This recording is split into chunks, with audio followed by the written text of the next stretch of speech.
Member, Catholic Media Network and kapisanan ng mga broadcaster ng Pilipinas. Kapanalig Philippine Standard Time, 5 minuto makalipas ang alas 3 ng hapon, araw ng Miyerkules, ika-30 sa buwan ng Agosto, taong 2023. Narito ang Veritas News Alert Nationwide. Pinaigting ng pamahalaan ang pagkipagtulungan sa pribadong sektor upang makaiwas sa epektong maaring idulot ng El Nino sa mamamayan at ekonomiya. Ayon kay Ariel Nepomuceno, National Disaster Risk Reduction and Management Council Executive Director, handa na ang pamahalaan upang agad na matugunan ang epekto ng El Nino na maaaring maranasan hanggang sa unang bahagi ng 2024. Kabilang sa mga inisyatiba ang pagkipagtulungan sa mga ahensya ng United Nations for Coordination of Humanitarian Affairs, UN Food and Agriculture Organization, Philippine Disaster Resilience Foundation at Arise Philippines. Dahil hindi na may patupad ng community-based response na sisimulan sa local government units sa mga itinuturing na most vulnerable areas mula sa tagtuyot. Una nang tiniyak ng DA ang pagtatag ng mga ahensyang katulad ng Task Force El Nino na nakatuon naman sa paghahanda o pagpapalawig ng mga irrigation system sa mga palayan upang matiyak na hindi maapektuhan ng supply ng pagkain. Una nang nanawagan si San Jose Nueva Ecija Bishop Roberto Malyari sa pamahalaan na pangunahan ng mga inisyatibong pangalagaan ng sektor ng agrikultura, dulot ng banta na matinding tagtuyot. Magbabalik ang mga balita mamayang alas 4, kunyong kapanalig Marian Navales Pulgo, sumainyo ang katotohanan. Abangang muli ang Veritas News Alert Nationwide. Ang balitang ito ay inihatid sa inyo ng Guyamax. Todo Max Guyamax. Bible Study on the air. Magandang hapon po sa inyo mga kapanalig. Ito po si Father Joel Camaya, isa pong Salesiano ng Don Bosco, para sa ating programang Yaman ng Salita, Bible Study on the Air. At ito po yung mga pagbasa natin sa darating na linggo, yung ika-22 linggo ng panahong karaniwan or 22nd Sunday in Ordinary Time. Yung mga pagbasa po ay galing sa kay Propeta Jeremias, chapter 20, verse 7 to 9, at yung sulat ni San Pablo sa mga taga-Roma, chapter 12, verses 1 to 2, at sa Ebanghelyo ni San Mateo, chapter 16, verses 21 to 27.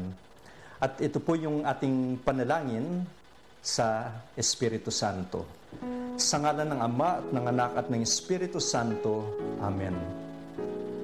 Halina Espiritu Santo, punuin mo ang mga puso ng manananalig sa iyo at pag-alabin mo sa kanila ang apoy ng iyong banal na pag-ibig. Ipadala mo ang iyong Espiritu at sila'y malilikha at sa gayoy mapaninibago mo ang mukha ng mundo. Manalangin tayo. O Diyos, na sa liwanag ng Espiritu Santo ay tinuruan ang mga puso ng mga mananampalataya, ipagkaloob mo na sa pamamagitan din ng Espiritu Santo ay ibigin namin kung ano ang wasto at makatarungan at sa tuwinay magalak sa kanyang pagkilos na nakapagdudulot ng ginhawa sa aming loob sa pamamagitan ni Kristo na aming Panginoon. Amen. Sa ngalan ng Ama at ng Anak at ng Espiritu Santo. Amen. Mga kapanalig, napakaganda ng ating mga pagbasa ngayon, itong darating na linggo. At pwede nating ibuod sa mga salitang ito. Sa ating Ebanghelyo, pinapakita na ang alagad ng Panginoon, kailangan itakwil niya sa sarili niya upang sumunod kay Kristo. At sa unang pagbasa, ang propeta Jeremias, nakaranas na siya kung paano mainsulto at kung paano tawanan dahil sa kanyang salita na ipinahayag, yung tinatawag natin prophetic word.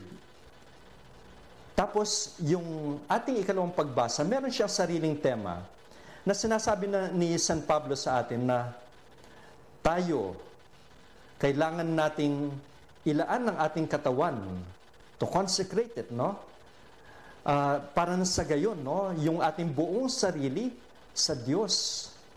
At dahil doon, ang ating buhay na pang-araw-araw ay magiging papuri sa ating Panginoon. It's a spiritual worship.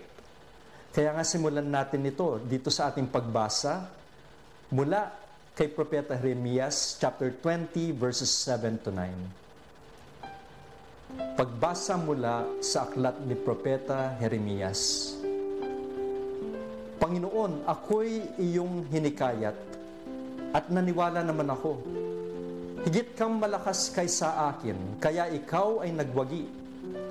Pinagkatuwaan ako ng lahat at maghapon nila akong pinagtatawanan. Tuwing ako'y magsasalita at sisigaw ng karahasan, pagkawasak, pinagtatawanan nila ako at hinahamak sapagkat ipinapahayag ko ang iyong salita.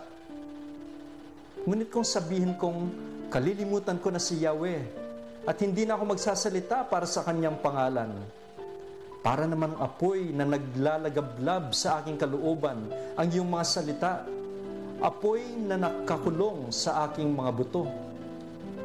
Sinikap kong tiisin ito, ngunit hindi ko na kayang pigilin pa. Ang salita ng Diyos. Mga kapanalig, ating narinig yung unang pagbasa at kung ibubuod natin to, isa lang ang tema nito, no? Yung mga pagdurusa ni Jeremias. Sino ba si Jeremias? No? Siya ay tinawag para sa kanyang mission nung around the year 627 to 626 BC. Isa sa mga taon na yon, no? Pero isang karakteristik ni Jeremias, no, isang paglalarawan sa kanya ay siya ay mahiyain, no? Tapos siya ay introvert. Siguro kung i-describe ko yung sarili ko, parang gano'n, no? Mahiyain, tapos introverted. Marami sa atin gano'n, no? Pero maski na gano'n, maraming plano yung Diyos para sa kanya. Okay? Tapos ito yung nung nagpoprotesta siya, no? Bakit niyo ako tinatawag? No, ako'y bata lang, no? Ano sasabihin ko sa kanila? Tapos ito yung sinabi ng Panginoon. Ito, no? Yan, ilalagay ko yung aking mga salita sa yung mga labi, no? So, hinipon ng Panginoon yung labi ni Jeremias, no? Okay, simula ngayon, no? Ikaw na yung mangangaral dito sa mga bansa, sa mga kaharian. Sa English, no? To root up and to tear down, to destroy and to demolish, to build and to plant. Ano ba? Ang dami palang kakayahan na binigay sa kanya ng Panginoon. Tapos, siyempre, yun pa rin sinabi ni Jeremias, I do not know how to speak. Ako'y masyadong bata pa. Pero binigay sa kanya ng Panginoon yung biyaya, yung pagpapala, yung kanyang salita. Kaya nga itong mahiyain na kabataan mula sa Anatot, yun yung pangalan ng kanyang ng lugar na kanyang pinanggalingan, no? Siya ay naging isang propeta, no? Sabi nga, no, he became a fortified city, a pillar of iron, a wall of brass against the whole land. At naging propeta siya for 40 years. Doon sa bahagi ng kasaysayan ng Israel na napakahirap, no?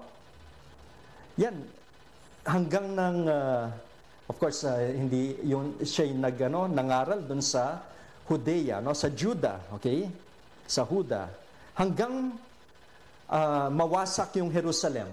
Ito lagi isa sa mga date na sinasabi ko, mga petsang sinasabi ko sa mga estudyante ko na hindi dapat nila kalimutan. Kailangan nilang i-memorize. 587 BC. Ano yung 587 BC? Yun yung taon, yung petsa kung kailan winasak ang Jerusalem. Nino? Ng mga taga-Babylonia. Okay? Tapos, patuloy siyang naging propeta dun sa bayan ng Diyos, no? Pagkatapos ng fall of Jerusalem, after the fall of Jerusalem, no? Pagkatapos nun, nagpatuloy pa siya. Ngayon, itong propeta na ito, si Jeremias, yung kanyang buhay hindi masaya, no? Alam niyo, he remained single, no? Tapos iniwasan siya ng mga kaibigan niya, iniwasan siya ng mga saserdote, iniwasan siya ng mga kamag-anak niya. Bakit? Dahil propeta siya at dahil sa mission niya, he was unpopular, no? Tapos yung kanyang mga sermon, nangangaral siya, pero hindi siya pinapakinggan.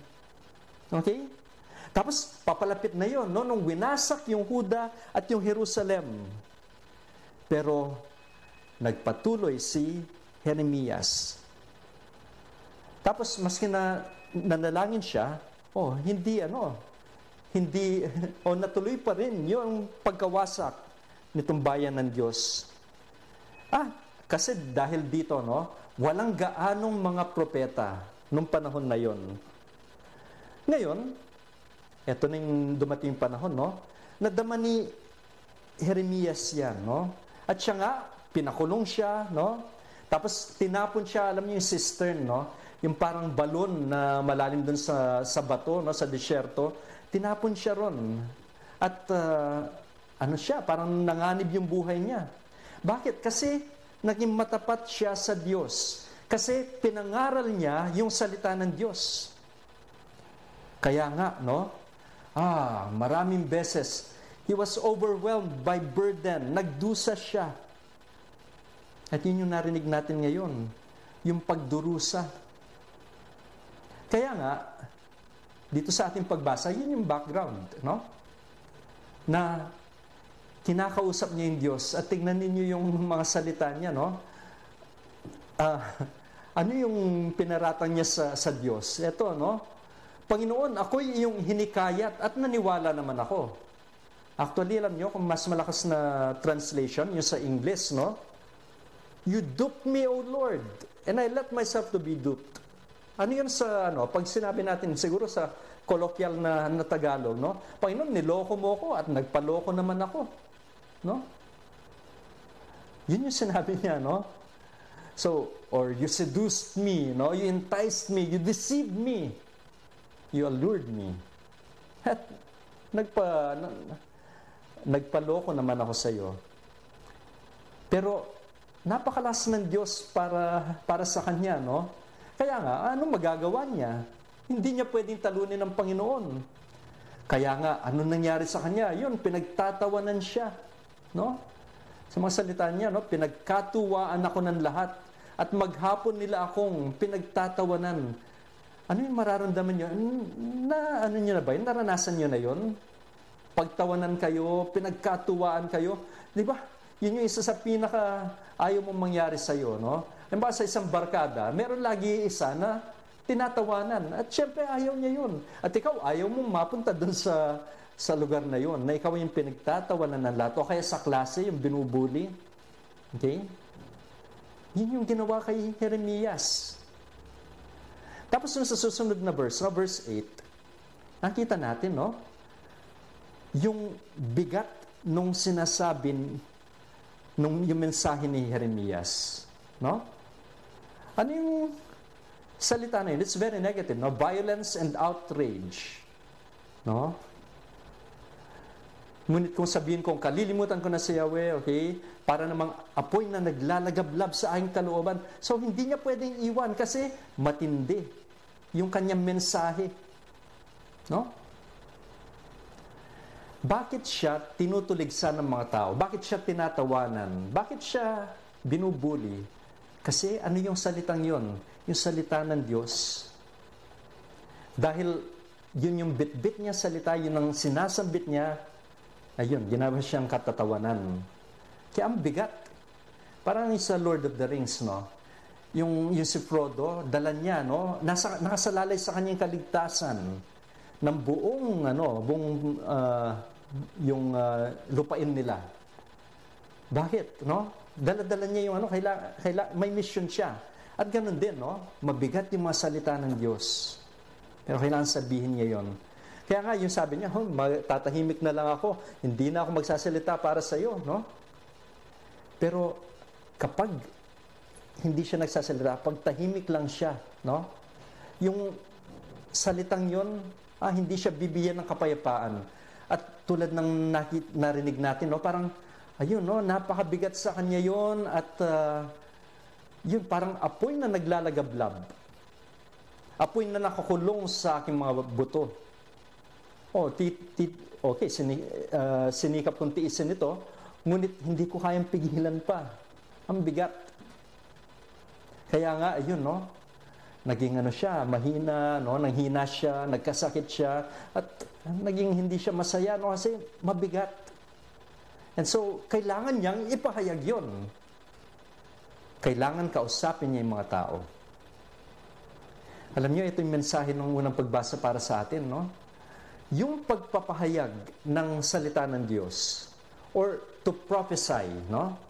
Alam niyo, pag narinig natin yung word na prophecy, yung ano ba yung propeta? Sasabihin ninyo, ay, nagsasalita ng tungkol sa hinaharap. One who foretells the future.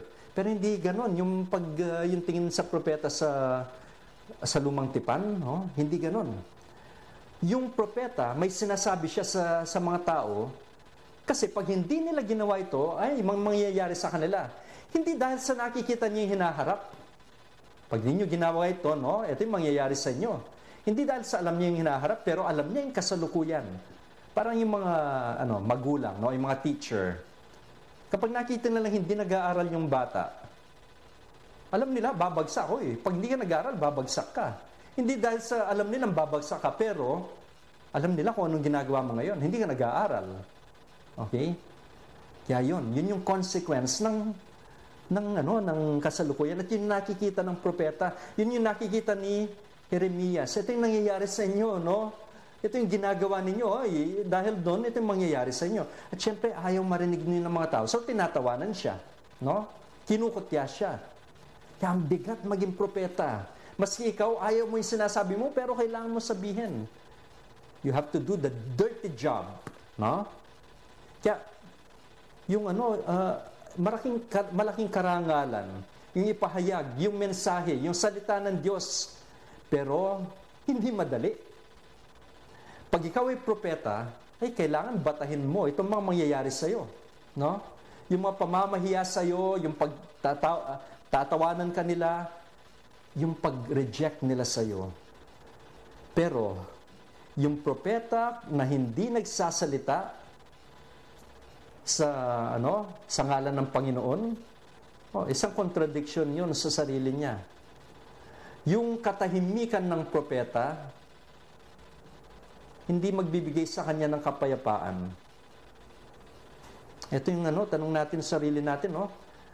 Kung kayo ay may mensahe na kailangan nyo sabihin that you have to correct a person, maybe kailangan nyo pagsabihan itong mga taong ito. Kung hindi ka nagsalita, di ba parang hindi ka mapakali? No? Ikaw ba ay propeta? Or yung simbahan ba natin ay propeta? Nagsasalita ba tayo laban sa kasamaan? Pagnilayan po natin yon at magbabalik po tayo pagkatapos ng ilang saglit.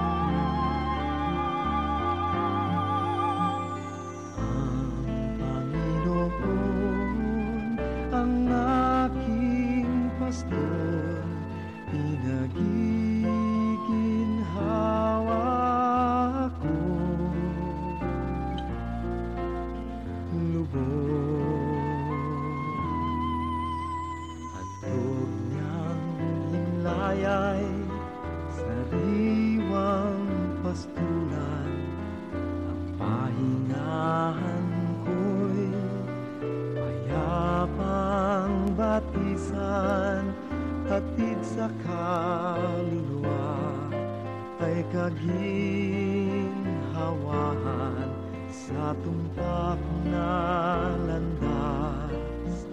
Siya ang patnubay, ang Panginoon ang aking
Bible Study. Bible Study on the air. Veritas Patrol! Obispo ng Antipolo may mensahe para sa mga mag-aaral sa pagsisimula ng school year 2023 to 2024. Detalye ng ulat mula kay Jeremiah Figueroa. Go ahead, Jeremiah.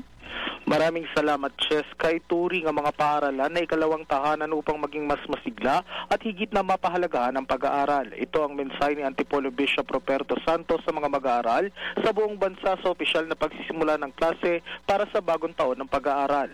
Ayon sa obispo, naway palaging alalahanin ng mga estudyante ang sakripisyo ng kanilang mga magulang upang sila ay magkaroon ng pagkakataon na makapag-aral. Panghihimok pa ni Bishop Santos na isulong ang kaugalian na maging mabuti sa kapwa kung saan ituturing ang kanilang mga klase bilang kapatid na makakasama sa buong taon ng pag-aaral. Nawa ayon pa sa obispo ay magkaroon rin ng katatagan ng mga kabataan na palaging piliin ang tama upang makapagbigay ng parangal sa kanilang mga magulang sa pamamagitan ng pagiging honor students o simpleng pag-aaral na dala ang layunin na makatapos. Sa tala ng Department of Education sa pagsisimula ng klase sa mga pampublikong paaralan, noong August 29 ay umabot sa 22 milyon ang bilang ng mga estudyanteng nakapag-enroll na sa parehong mga pampubliko at pribadong paaralan. Para sa Veritas 846 ang radyo ng simbahan, ako inyong kapanalig Jeremiah Figueroa, sumainyo ang katotohanan. Veritas Patrol!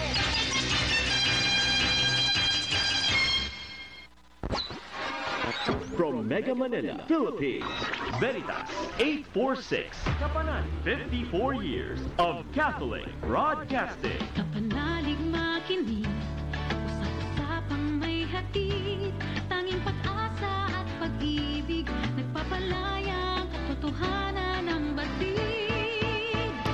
Veritas 846, ang radyo ng simbahan. Member, Catholic Media Network and kapisanan ng mga broadcaster ng Pilipinas.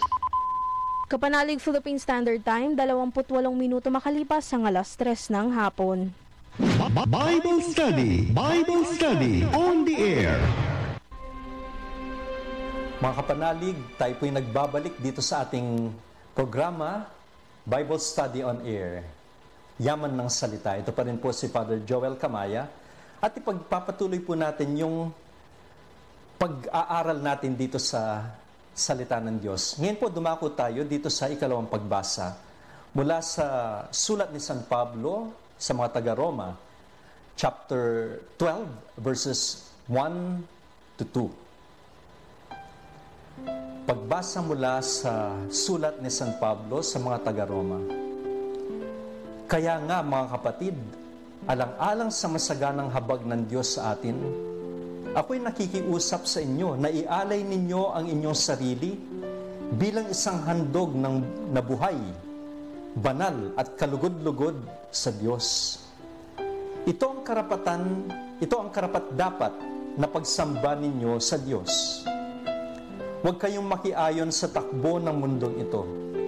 Sa halip, hayaan ninyong baguhin ng Diyos ang inyong pag-iisip upang maunawaan ninyo ang kanyang kalooban.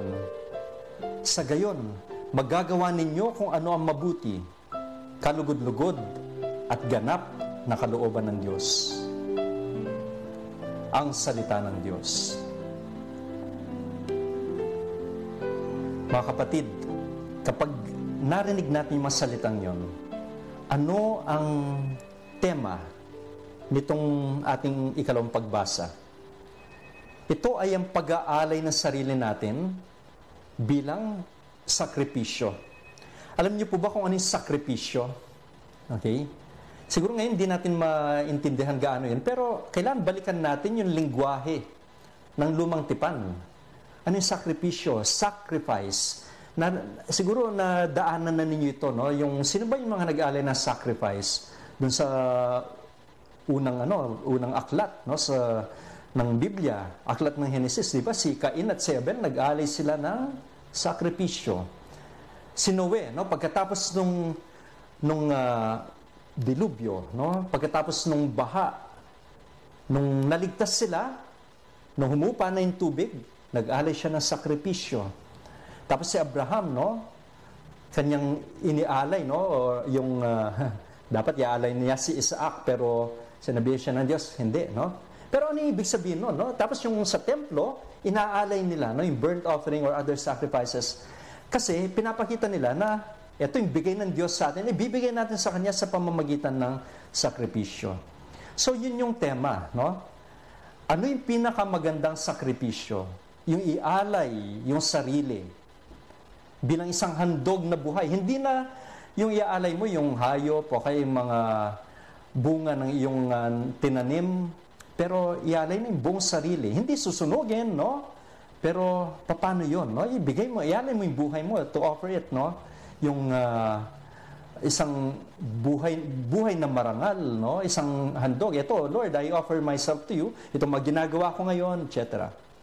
So, dun sa unang talata, no, verse 1, ito yung sinabi ni San Pablo, no, na ito yung mga Kristiyano sa Roma.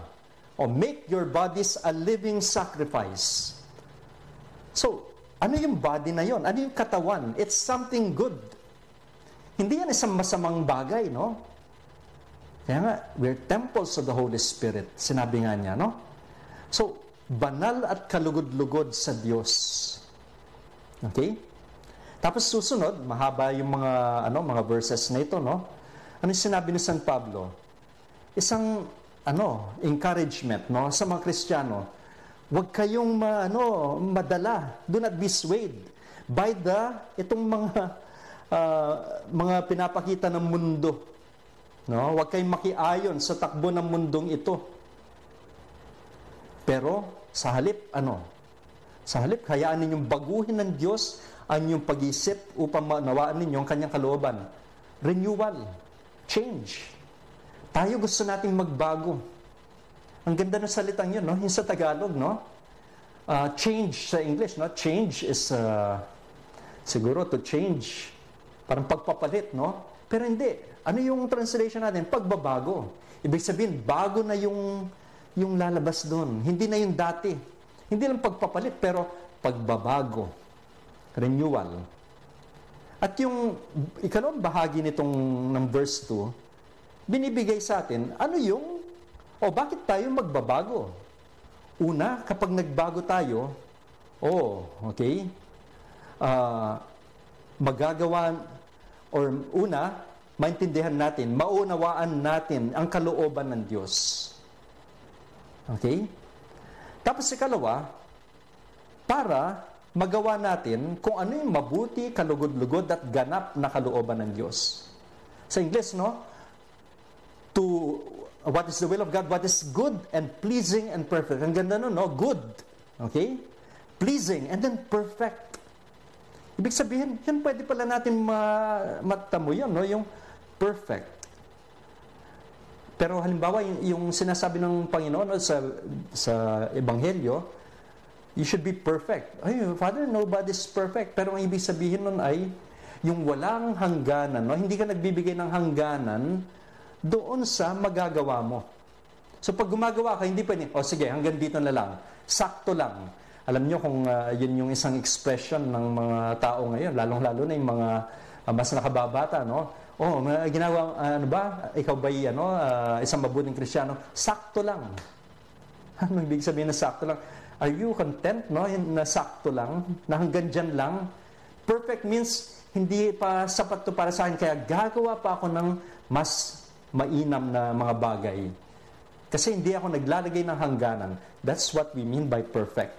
Okay? So ano yung turo sa atin, yung mensahe ng ikalawang pagbasa? So nakikita ni San Pablo yung katawan natin. Hindi masama, no? Pero sagrado, banal, no? At maganda.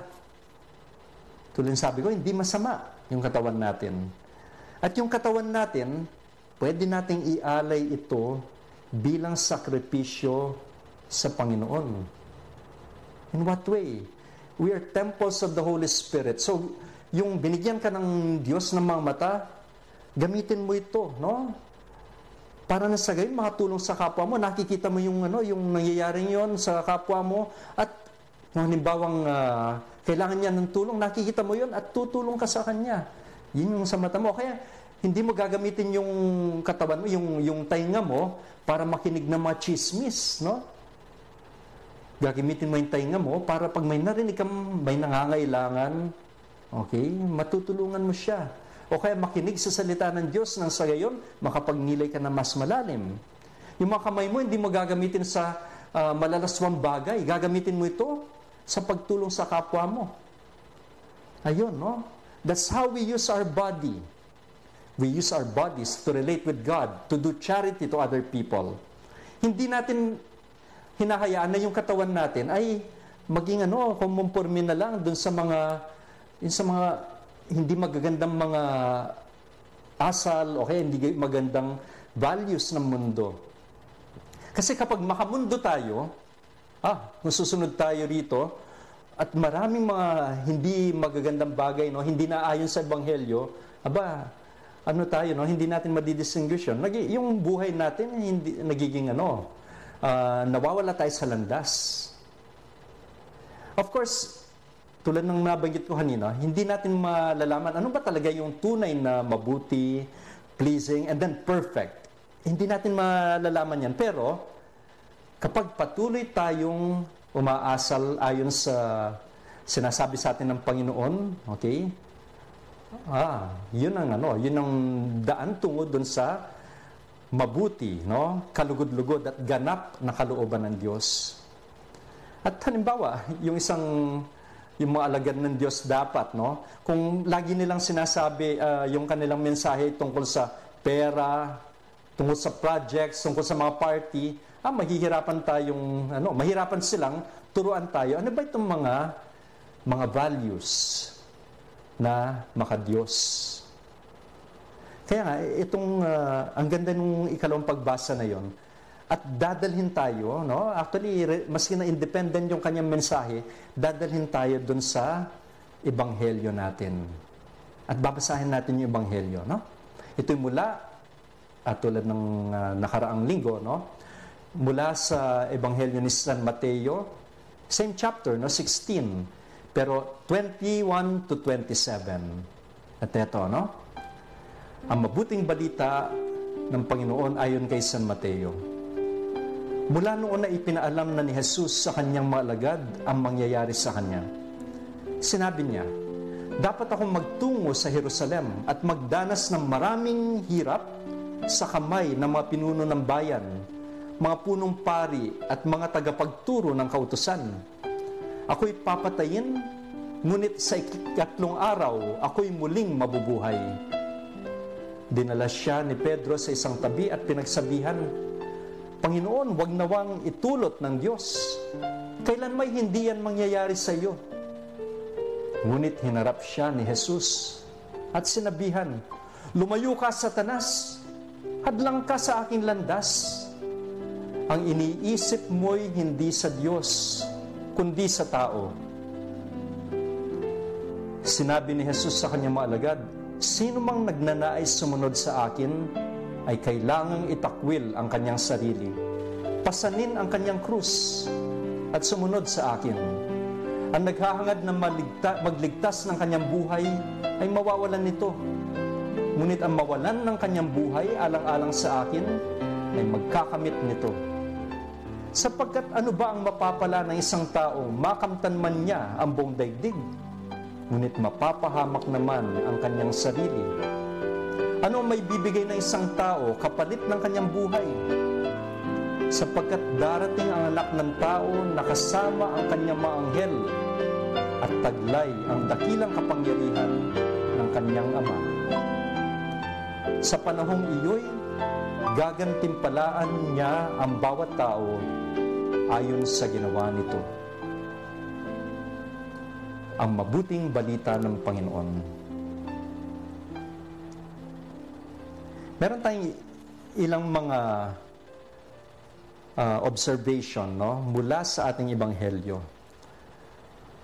Ano yung narinig natin? Yung pagdurusa, no? Ano yung mga salitang tungkol sa pagdurusa? Magtungo sa Jerusalem, magdanas ng maraming hirap. Ako'y papatayin, Tapos, nung sinabihan ni Jesus si Pedro, no? Ayan, yung pagtakwil, yung sinabi niya sa mga alagad, no? Pagtakwil ng sarili, pagpasan ng krus. Aba, tungkol sa pagdurusa. Doon sa 22 talata, no? Or verse, si Pedro, hindi niya naintindihan ano yung ibig sabihin ni Jesus, ano yung mangyayari sa kanya. O nga naman, siguro yun yung natural na bagay, no? O, magtutungo ng Jerusalem, magdanas ng maraming hirap, papatayin. So, sinabi ni Pedro, sana wag mangyari yun, wag naman itulot ng Diyos, hindi mangyayari ito sa iyo. Ay, nako. Kamakailan lamang, no, narinig natin si Pedro, nung last week, no, sinabi niya, no, ikaw ang Mesiyas, ang anak ng Diyos. Tapos, pinuri siya ni Jesus. Ito naman ngayon, managsalita na naman siya, pero, ayan, pinagalitan siya ni Jesus. Doon sa verse 23. Bakit? Kasi hindi siya sumasang-ayon sa Diyos. Kasi yung pag-iisip niya ay tulad ng isang taong ordinaryo. Bakit? Yun yung ano natin, yung the most natural thing, no? Self-preservation. Aba, kailangan nating hindi dapat tayo magdusa, no? Kailangan buo tayo, no? Kailangan we have to avoid sufferings. Now, dito nakikita natin yung contrast na yon, no? Ito yung kagustuhan ng Diyos. Tapos ito yung kagustuhan ng mga tao. Di ba sinabi natin na yung mga tao, ang pagtingin nila sa Mesiyas ay the liberator, no? Glory. Lulipigin niya yung mga mananakop. Magtatagumpay tayo. Kaya nga sinabi ng Panginoon, hindi yan, no? Tahimik muna kayo, wag niyong sabihin itong mga bagay na ito. Yun yung narinig natin last week. Ngayon, makikita natin yung kaibahan or yung nagpapatuloy itong mensahe ng Panginoon. Magbabalik tayo pagkaraan ng ilang saglit. Bible Study on the air.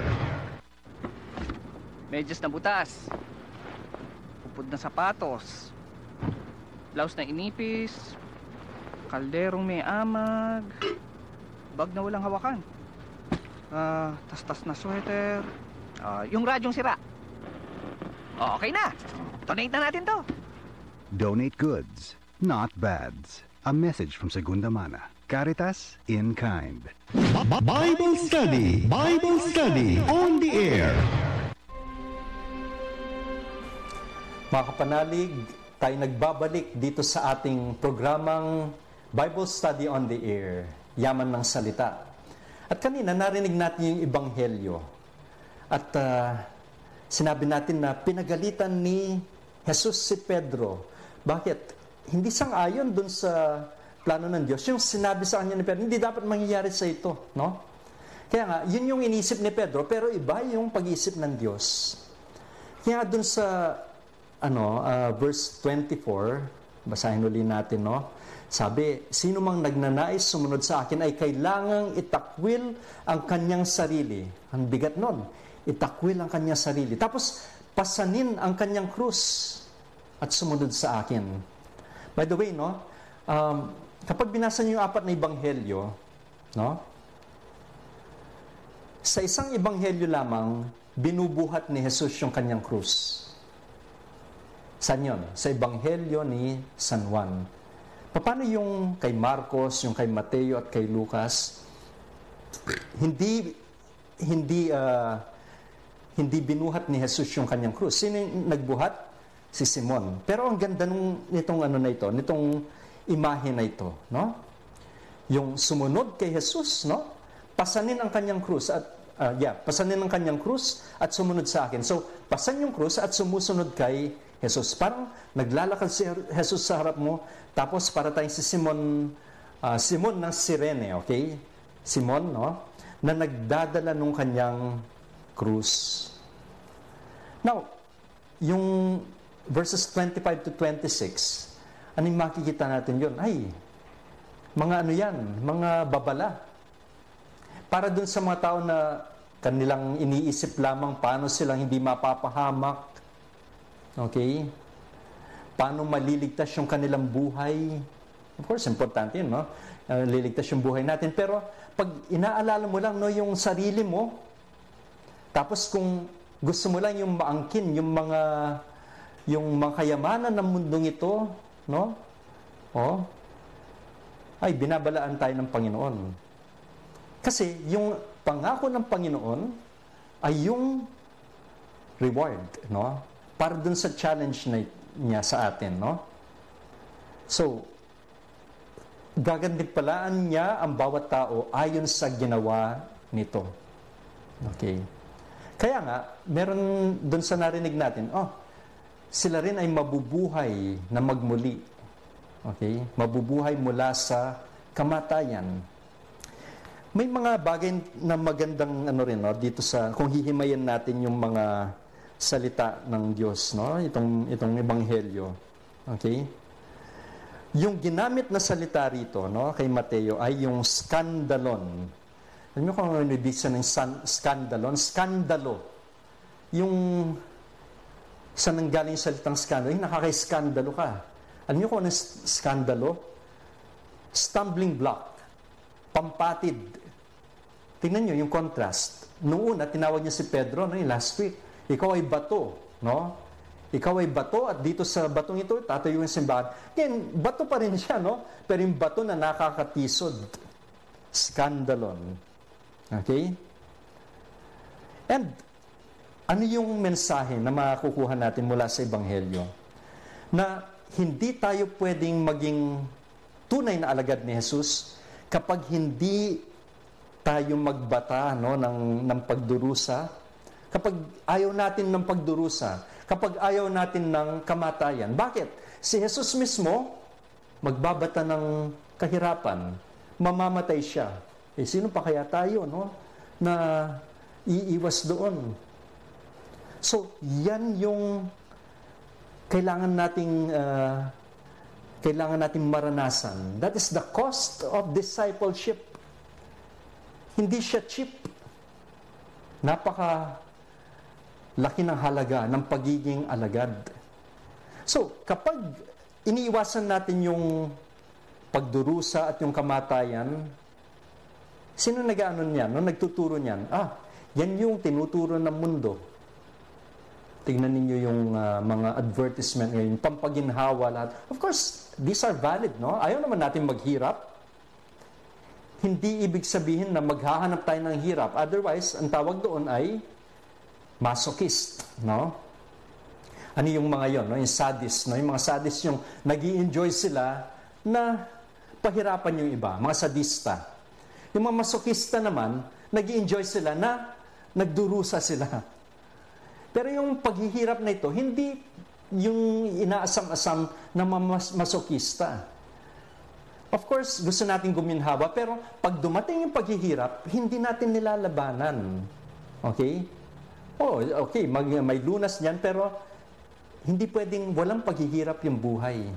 Kailangan paghirapan mo yung mga bagay na, halimbawa, kaya tayo naghahanap buhay, di ba? Kapag ikaw estudyante, kailangan mo mag-aral, kailangan mo magsunog ng kilay. Paghihirap, nadadaan sa'yo, inevitably. So, kapag gusto mong iwasan lagi yan, yan yung turo ng mundo. Iwasan ng pagdurusa, iwasan ng kamatayan. At hindi lang ng mundo. Kung minsan, it's a temptation mula sa demonyo. Huwag kang maghirap, no? Kailangan maginhawa ka palagi. No? Kaya mga ibang tao, hindi nagbibigay, hindi sila tumutulong sa kapwa kasi they will become uncomfortable. They suffer because of that. Ngayon, tignan natin si Pedro. Sinabi niya muna, ikaw ang Mesiyas, ikaw ang Kristo, ang anak ng Diyos na buhay. Pero, tinawag siyang Satanas ni Jesus, no? Ano yung sinabi ni Jesus? Okay? Lumayo ka, Satanas. Peter was the rock, and now he is the stumbling block. Okay? Why? Because he missed an important point. Kasi yung daan tungo sa Diyos at sa kaligtasan natin is through the way of the cross. There's no other way. Kalimutan mo si Kristo, no? Kapag gusto mo lang ay yung pasarap sa buhay, kung gusto mo lang ay yung puro ginhawa, no? O kalimutan mo si Kristo. Pero pag Kristiyano ka, ano yan, no? Bahagi ng buhay mo yan. So, paano natin ibubuod itong tatlong mga pagbasa na ito? Unang pagbasa, nagdusa, mga pagdurusan ng propeta Jeremias. Ikalawang pagbasa, yung pag-aalay ng ating mga katawan bilang sakripisyo sa Panginoon. At yung ebanghelyo, kailangan natin magdusa para na sa gayon umabot tayo, makarating tayo sa kalwalhatian. Kaya nga, eto, yung presyo ng pagiging alagad, pagiging disciple, na magdurusa tayo para kay Jesus. Kasi nung panahon na pinapangaral yung ebanghelyo, no, sa mga unang Kristiyano, nagdurusa sila, kaya they identify very much. Kaya nga nandun sa mensahe ni Jesus. Tayo ba yung mga alagad ng Diyos? Kasi, kapag sumusunod tayo kay Jesus, ito yung tanong, pag sumunod ka ba kay Jesus, mawawala na ba yung mga problema mo?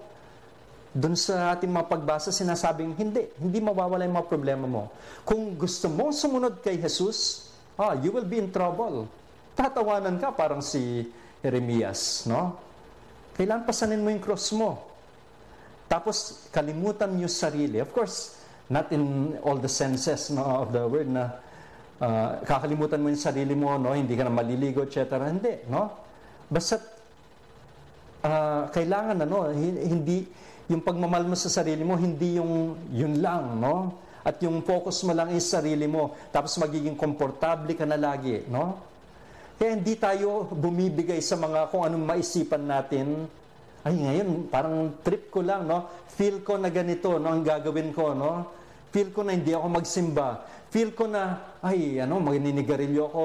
Feel ko na malululong sa bisyo na ito. Okay? Feel ko yung entitlement na ito, yung bad attitude na ito. Hindi. We must make necessary sacrifices. We should not cling to our powers, no? Ibigyan ka man ng authority, you don't cling to that, no? It's a service. Parang nakita natin last time. Okay, yung mga titles mo, entitlement whatsoever, no? Kasi doon sa unang pagbasa, nagdusa si Jeremias. At alam niya yung dahilan kung bakit siya nagdurusa. Na yung mensahe niya, hindi matatanggap ng mga tao. Kaya tinawanan siya, no? At nasaktan siya. At bilang propeta, no way out siya, no?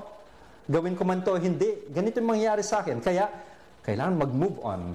Kailangan, kalimutan ko itong takot na ito, yung pagkahiya ko or what, no? Kasi kailangan ipahayag yung salita ng Diyos. Yun si San Pablo rin, yung sinasabi niya, no? Yung voluntary suffering. Kasi, no? Kailangan ialay yung sarili sa Panginoon. Hindi dapat bumigay dun sa mga paanyaya ng mundo, yung paanyaya nitong mga ginhawa na binibigay sa kanya, no? Kaya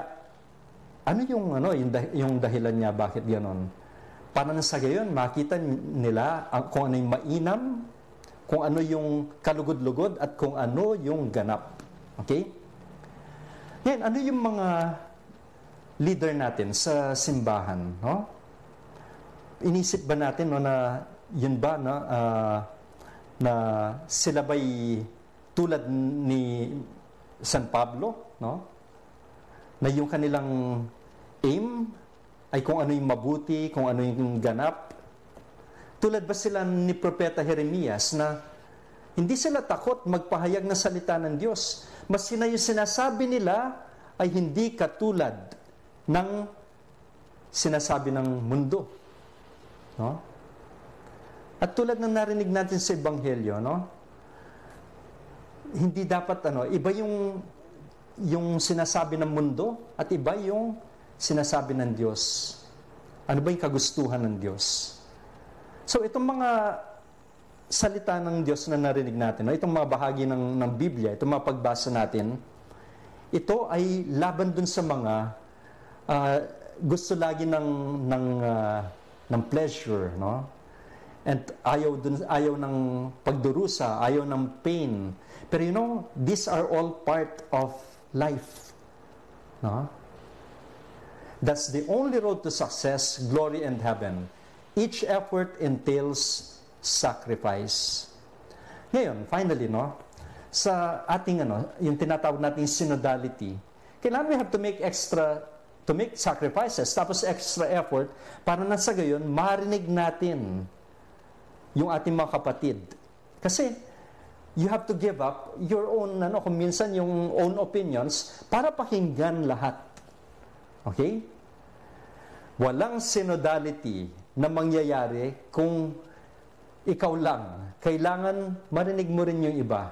And therefore, we must make extra effort and give time para na sa gayon, makita natin, ano ba yung ibig sabihin ng ibang tao?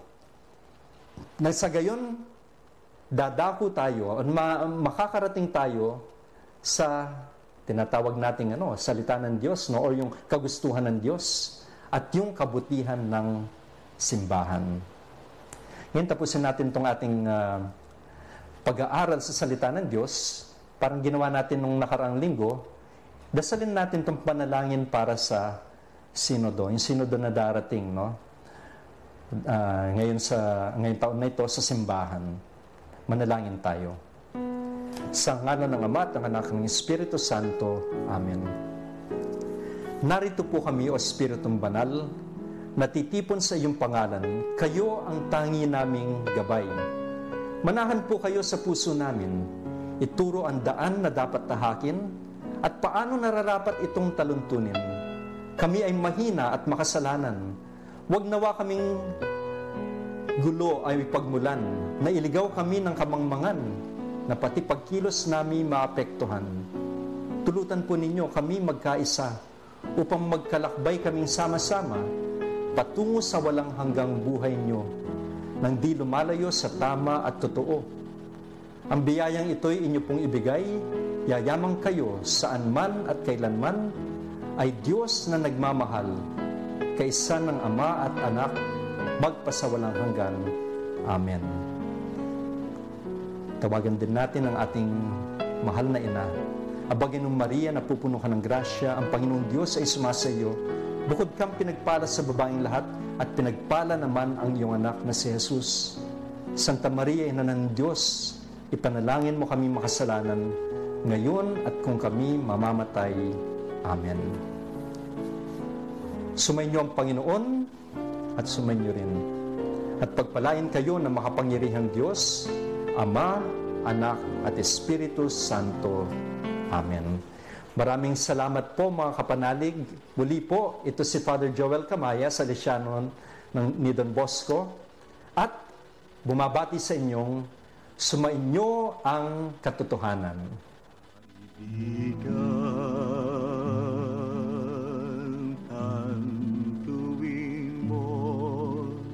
Isang paglalakbay ang buhay,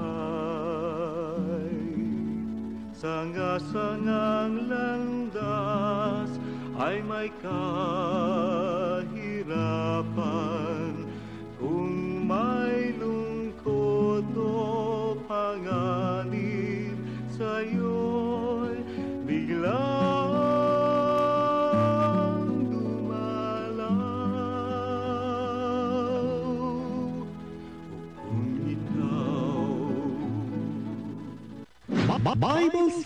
Bible Study on the air. Panalangin kay San Roque.